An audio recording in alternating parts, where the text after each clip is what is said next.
Nous avons remarqué que par rapport à la formation du personnel de la santé, par rapport aux offres de soins que le personnel de la santé dispense à la population, il y a toujours matière à améliorer. Donc c'est pour ça que nous sommes attardés sur ce fait. D'abord pour faire l'état des lieux sur l'enseignement, l'état des lieux sur l'offre de soins. Alors, si nous prenons ces deux thématiques, vous avez l'État qui intervient dans la formation.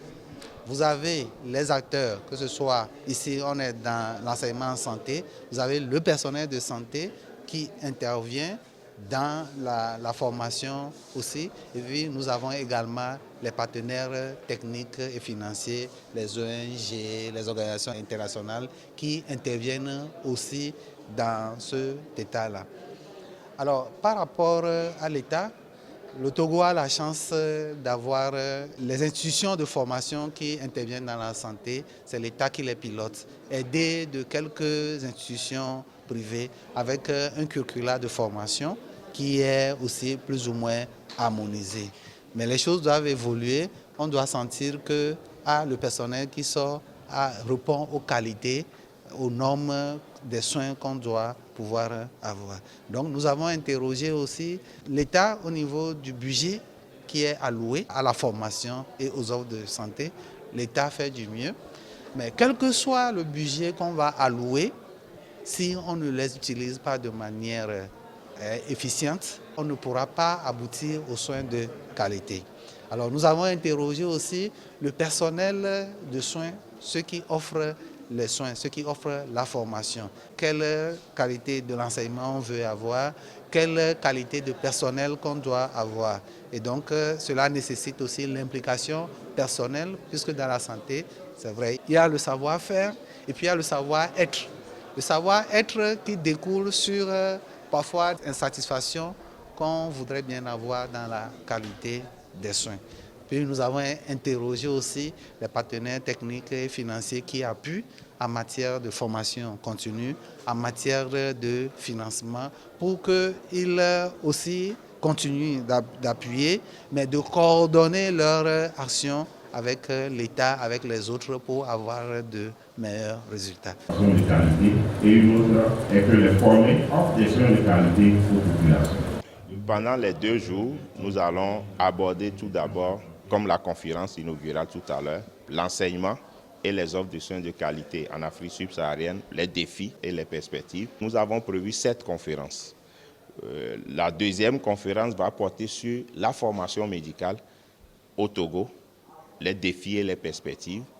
Nous aurons les conférences sur les hépatites virales B et C, comment on fait le diagnostic, comment le traitement également, qu'est-ce qu'on en dit par rapport au traitement aujourd'hui, quelles sont les actualités. Nous aurons également les conférences sur la prévention des affections en Afrique, parce que quoi qu'on dise, n'ayant pas beaucoup de moyens, ce qui serait bien pour notre population, c'est qu'on puisse quand même leur montrer les éléments qu'il faut avant de tomber malade, comment on fait pour se prévenir d'une pathologie. Et nous avons également prévu une conférence sur les transformations numériques dans l'enseignement et dans la santé. En dehors des 7 conférences, nous avons prévu également 4 ateliers. Les ateliers vont porter sur les gestes d'urgence. Quand quelqu'un tombe devant nous, comment on fait pour pouvoir survenir rapidement et sauver la vie de la personne. Nous sommes en région septentrionale. Il y a des moments où l'envenimation est au premier plan. Donc, on va donner une formation continue aux médecins généralistes. Quand quelqu'un est mordu par le serpent, quels sont les gestes qu'il faut poser, quels médicaments il faut faire parce que c'est une urgence.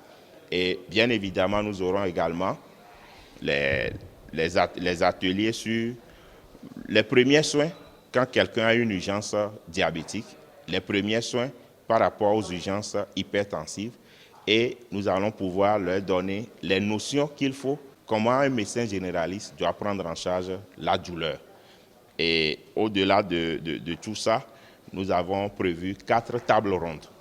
Les tables rondes vont porter essentiellement sur l'hypertension et la grossesse, également sur l'embolie pulmonaire et bien évidemment sur les gestes pratiques qu'on peut faire devant toute affection. Et pour cette table ronde, nous avons associé les partenaires qui sont également dans le domaine de la santé, notamment GIZ, notamment Santé Intégrée, qui vont pouvoir participer à cette table ronde. Et il y a une table ronde particulièrement sur la cécité. Et devenir aveugle dans notre monde d'aujourd'hui, il y a l'aspect anthropologique. Qu'est-ce que la société aura comme regard sur celui qui devient aveugle, lui-même, comment il vit ça psychologiquement, et bien évidemment, ce sera modéré par les ophtalmologistes qui vont nous dire quand il y a ça, qu'est-ce qu'eux peuvent faire concrètement.